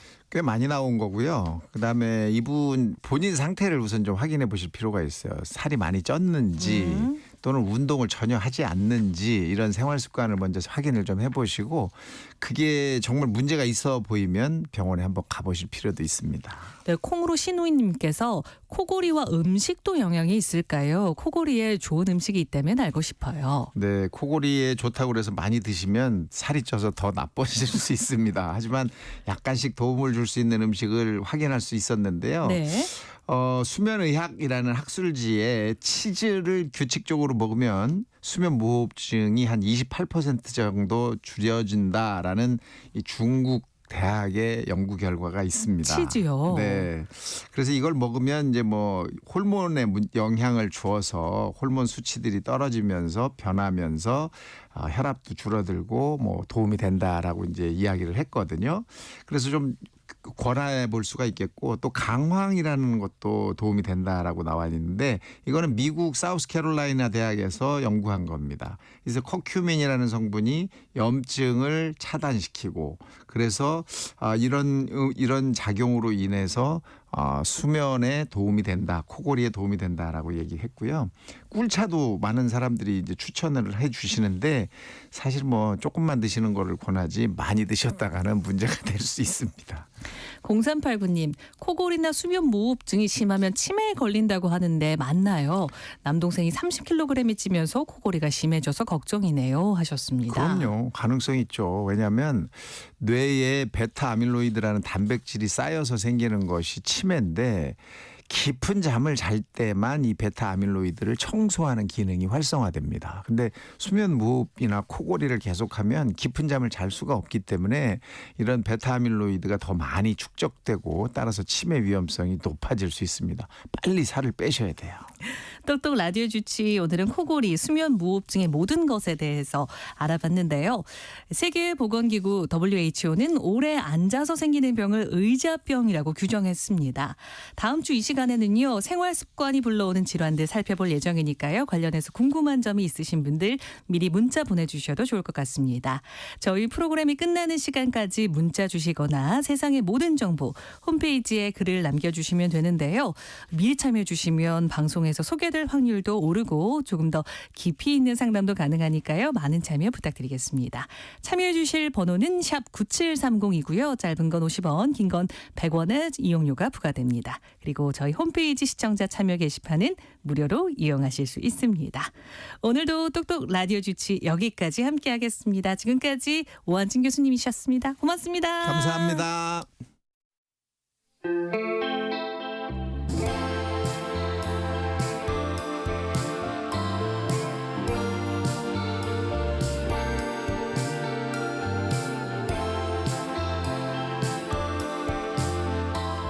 유난히 시간이 더디게 흘러가는 금요일 오후 지루함을 설렘으로 바꿔줄 노래만 담아왔습니다.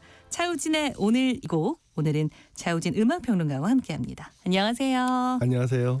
오늘은 어떤 노래 함께 들어볼까요? 오늘은 사실 요즘에 걸그룹에 대한 관심이 진짜 많아진 것 같기는 해요. 그리고 개인적으로도 되게 좋아하는데 약간 K-팝 하면 예전에는 막 보이그룹 뭐 BTS도 그렇고 뭐 라이즈도 있었고 뭐 그런데 최근에 좀 공교롭게도 비슷한 시기에 데뷔한 걸그룹들이 있어서 약간 걸그룹 얘기를 좀 해볼까 합니다. 네, 말씀해주신 대로 최근 몇 년간 그야말로 뭐 걸그룹 전성시대가 계속되고 있는데요. 그래서인지 새롭게 데뷔하는 그룹들도 많아 보이더라고요. 맞습니다. 그래서 사실 걸그룹은 조금 재밌는 게 굉장히 대중적인 인기가 있어야 좀 그 다음 단계를 볼 수 있는 뭐 약간 물론 뭐 가수나 뭐 인기 가수나 뭐 아이돌들이 원래 그렇지만 걸그룹은 좀 특히 좀 더 심한 것 같아요. 근데 한동안 그 사실 옛날 얘기긴 한데 2009년 뭐 2010년 이때 걸그룹들이 정말 많이 나왔거든요. 네. 근데 이제 지금 한 2025년이지만 2024년 초 정도부터 약간 그때가 재현되는 것 같다라는 얘기가 많을 정도로 약간 걸그룹들이 많이 데뷔하고 있고 확실히 좀 어떤 대중적인 어떤 트렌드를 좀 이끌어 나가고 있는 것 같아요.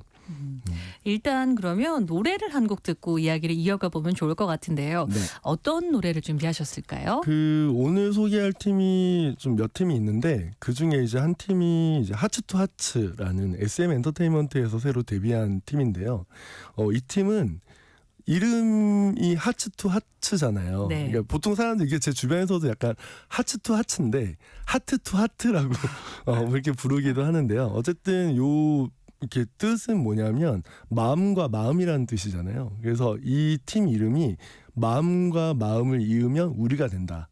라는 뜻이래요. 그래서 이제 하츠투하츠가 이제 데뷔한 지가 이제 한 달이 안 되는데 이 정말 따끈따끈한 이런 신곡을 준비해봤습니다. 더 체이스라는 곡 준비해봤습니다. 네, 그럼 바로 하츠투하츠의 더 체이스 들어보겠습니다. 하츠투하츠의 더 체이스 함께 들었습니다.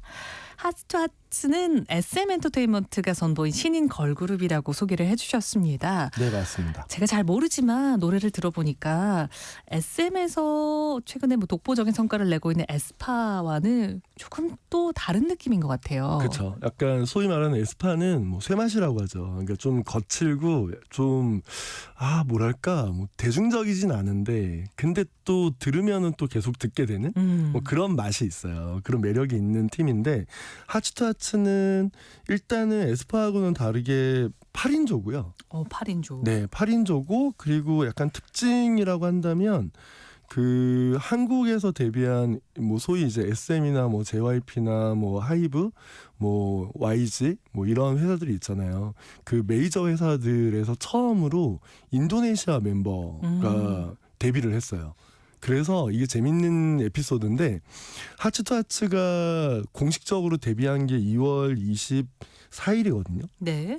진짜 얼마 안 됐잖아요. 한 달이 안 됐는데 2월 24일에 이제 멤버가 공개되고 신곡이 나오자마자 인도네시아 SNS가 난리가 났어요. 정말로.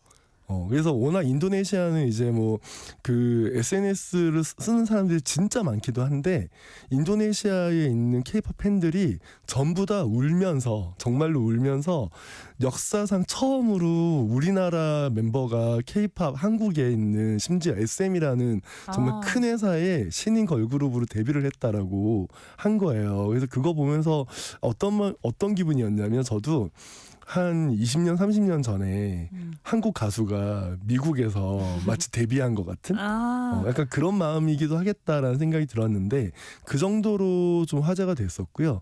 그리고 좀 재밌는 거는 제가 이제 오늘 준비한 곡이 이제 하츠투하츠의 더 체이스라는 곡이랑 그리고 또 키키라는 또 걸그룹이 있어요. 네, 키키요. 예, 아이브의 동생 걸그룹으로 나온. 근데 이제 이 두 팀의 공통점과 차이점이 있는데 공통점은 나이가 비슷합니다. 약간 연령대가 어떻게 구성이 돼 있나요? 가장 어린 나이가 몇 살일 것 같으세요? 한 16살 정도 되지 않을 16살 정도가 네. 상식이죠. 네. 약간 이 두 팀 다 14살의 멤버가 막내고요. 네. 가장 나이가 많은 멤버가 18살. 그래서 사실 2010년생이 있는 거예요. 그래서 저도 약간 보면서 그전에는 그렇게 인식을 못 하다가 딱 나이를 이렇게 확인하면서 정말 어리구나. 반대로 내가 정말 나이를 먹었구나 라는 생각을 했는데 아무튼 그 뮤직비디오라든가 이런 전체 이미지라든가 이런 것들이 사실은 아까 에스파 얘기도 하셨지만 에스파는 뭔가 컨셉이 되게 분명하잖아요. 네. 이 친구들은 정말 이 나이대의 친구들 같아요. 굉장히 좀 경쾌하고 좀 뭐랄까 발랄하고 밝고 되게 자연스럽습니다. 그래서 한동안 K-팝 씬에서 어떤 컨셉, 뭐 세계관, 뭐 이런 것들이 굉장히 유행하던 때가 있었는데 최근에 이제 데뷔하는 팀들은 그냥 그 나이대에 맞게 되게 자연스러운 어떤 모습을 보여주는 그게 그냥 컨셉인 것 같다. 그리고 이 더 체이스라는 노래 자체도 이 노래의 내용이 내가 가는 길은 내가 만들어라는 뜻이래요. 뭐냐면 어른들이 혹은 세상에서 너는 이리로 가, 넌 앞으로 뭐가 돼야 돼, 앞으로 뭐 어떻게 해야 돼라는 말들을 많이 하는데 네. 약간 14살에서 18살이라고 했잖아요. 네. 이 친구들이 됐어요. 그냥 우리는 내가 알기로는 내 인생은 내가 알아서 할게요. 약간 이런 뜻인 거예요. 물론 이제 그게 K-팝이라는 씬에서 나왔다는 게 조금 아이러니하긴 하지만 이 노래를 듣는 이 또래 친구들한테는 나름대로 어떤 굉장한 동기부여 혹은 어떤 메시지를 주지 않을까 그런 생각이 듭니다. 아까 그 언급을 해주신 그룹이 키키잖아요. 네. 그 아이브의 동생 그룹이며 스타쉽 엔터테인먼트 소속일 텐데 네. 두 그룹을 좀 더 비교를 해보면 키키의 매력은 또 어떤 점들이 있을까요? 키키 같은 경우는 이제 5인조 그룹이에요. 5인조 그룹이고 이제 그 하츠투하츠하고 비교를 하자면 공통점은 일단 나이대가 비슷하다. 네. 그리고 데뷔 시점이 공교롭게도 거의 같은 날. 그러니까 키키 같은 경우는 공식 데뷔는 안 했어요. 좀 이게 약간 K-팝의 어떤 특징 같은 건데 이미 노래도 나왔고 누구와 누군지 다 알고 있거든요. 하지만 저희는 아직 공식적으로 데뷔하지 않았습니다라고 말을 해요. 그래서 선공개했다라고 하는데 그 선공개한 날과 하츠투하츠가 데뷔한 날이 같은 날이에요. 2월 24일. 그래서 키키 같은 경우는 이제 공식 데뷔일은 3월 24일로 잡고 있는데 일단은 곡이 나왔고 활동을 하고 있어요. 그래서 이 두 팀을 좀 비교하자면 차이점은 국적이 좀 다르다. 아까 얘기한 대로 하츠투하츠에는 인도네시아 멤버가 한 명 있고 그리고 캐나다 국적을 가진 또 한국계 멤버가 또 한 명 있어요. 그래서 이제 그렇게 8인조인데 키키 같은 경우는 5명이 모두 다 한국인이다. 네. 그래서 이게 좀 재밌는 거기도 합니다. 왜냐하면 K-팝의 시장이 좀 글로벌로 넓어지면서 아까 얘기했듯이 어떤 그 나라의 멤버가 있으면 그 나라에서 정말 난리가 나거든요. 그러니까 어떤 외국인 멤버 혹은 외국계 멤버를 꼭 한두 명씩 넣어요. 근데 그거하고 다르게 키키 같은 경우는 아예 5명 전부 한국인으로 네, 구성되어 있고 가장 어린 친구가 14살, 가장 나이가 많은 멤버가 19살 이렇게 되어 있습니다. 그래서 일단 기본적으로 다 10대 멤버로 구성되어 있고요. 키키 같은 경우는 이름이 좀 재밌잖아요. 네. 이 키키가 KIKI가 아니라 KIII KIII예요. 네. 약간 그렇게 표기를 하는데 이게 이 이름의 유래는 어디서 왔냐면 웃음소리에서 왔어요. 네, 크크키키 이렇게 네. 약간 그 또래 친구들이 웃는 그 모습 있잖아요. 약간 되게 자연스럽게 혹은 되게 재미있게 약간 자기가 웃은 소리에 자기가 또 웃겨가지고 또 웃는 약간 이런 모습을 좀 따왔다고 하는데 아이가 왜 3개가 들어가냐면 아이는 말 그대로 나를 뜻하는 거여서 약간 자기 자신한테 집중하는 그런 그룹이 되겠다. 약간 남들의 어떤 말이나 혹은 세상의 어떤 방향을 정해주는 것 여기서 벗어나서 내가 나답게 개성을 챙기면서 살고 싶다라는 뜻을 담았다고 합니다. 그렇다면 키키의 노래를 한 곡 듣고 싶은데 어떤 네. 곡을 들어보면 좋을까요? 그 키키가 그 발표한 데뷔곡이 I Do Me라는 곡이에요. I Do Me는 그러니까 아까 말씀하신 것처럼 아이브의 동생 그룹이거든요. 그래서 아이브 같은 경우도 약간 내가 너무 중요했던 팀인데 그런 것처럼 근데 아이브가 중요했던 나와는 조금 다른 느낌으로 조금 더 어린 조금 더 자연스러운 그 또래의 매력을 담은 곡입니다. 네, 공식 데뷔를 앞둔 그룹이죠. 키키의 I Do Me 함께 듣고 올게요. 키키의 I Do Me 듣고 왔습니다. 금요일 오후에 걸그룹들의 노래를 두 곡 이어 들으니까 조금 더 뭔가 상쾌해지고 주말을 기다려지는 듯한 느낌이 드는 것 같은데요. 이 두 팀의 매력을 어쩌면 느끼신 청취자분들도 계실 것 같은데 두 그룹 모두 성공적으로 이제 데뷔를 할 수 있겠다. 좀 네. 팬들한테 사랑을 받을 수 있겠다. 이렇게 보시는 거죠? 네, 그렇죠. 그래서 사실 각각의 매력과 개성이 좀 달라요. 그래서 아마도 그 걸그룹 이렇게 처음에 말씀드렸잖아요. 한 2009년, 2010년 이때 정말 걸그룹이 폭발하면서 거의 모든 트렌드를 다 걸그룹들이 이끌었는데 아마도 2025년 또 그런 흐름이 만들어지지 않을까. 제가 알기로도 이제 이후에 올해 봄부터 또 데뷔하는 팀들이 되게 많아요. 그러니까 아마 여름쯤 되면 정말 폭발적으로 뭔가 대결하는 양상이 벌어지지 않을까. 뭐 그런 제 입장에서는 그냥 좀 재밌는 건 있기도 하니까요.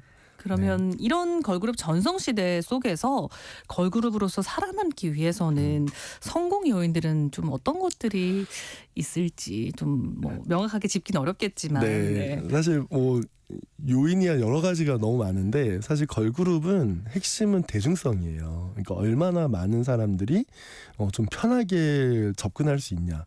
이게 가장 큰 차이라고 보는데 거기에는 뭐 이 멤버들의 매력도 있지만 사실 음악이 얼마나 대중적이냐, 음악이 얼마나 좀 쉽게 들리냐, 음악이 단순하면서도 귀에 딱 꽂히냐 이런 것들이 되게 중요하거든요. 아마 그런 점들을 놓고 보면 걸그룹의 성공 여부는 아무래도 얼마나 좀 쉽게 들을 수 있으면서 굉장히 후킹한 그런 노래들을 계속해서 발표하느냐가 중요할 것 같고요. 또 하나는 K-팝은 기본적으로 7년이라는 계약 기간이 법으로 정해져 있어요. 그래서 7년 동안 어쨌든 승부를 봐야 되는데 그걸 보면은 보통 우리들 입장에서는 데뷔하자마자 인기를 끌고 1위를 하고 막 이런 것들이 너무 중요하게 느껴지잖아요. 그런데 만드는 팀, 회사의 입장에서는 실제로 데뷔하자마자 어느 정도 인기를 끄는 건 중요하지만 1등을 찍는 건 그렇게 좋지 않습니다. 그래서 한 7년이라는 시간 동안 2년, 3년 동안 좀 꾸준하게 좀 쌓다가 한 3년, 4년째 이제 터지는 그런 게 굉장히 좀 아름다운 그림으로 보거든요. 그런 점으로 보면 아마 앞으로 이제 몇 년 동안은 꾸준하게 활동하는 것들 응원하게 되지 않을까 싶습니다. 네, 그리고 또 주목해야 할 그룹으로 꼽아주신 한 팀이죠. 엔믹스의 하이홀스 끝곡으로 준비했고요. 차오진의 오늘 이 곡 여기서 마무리하겠습니다. 오늘 말씀 고맙습니다. 네, 고맙습니다. 세상의 모든 정보 여기서 마무리하겠습니다. 저는 다음 주 월요일 다시 찾아뵙겠습니다. 지금까지 아나운서 정지원이었습니다. 고맙습니다.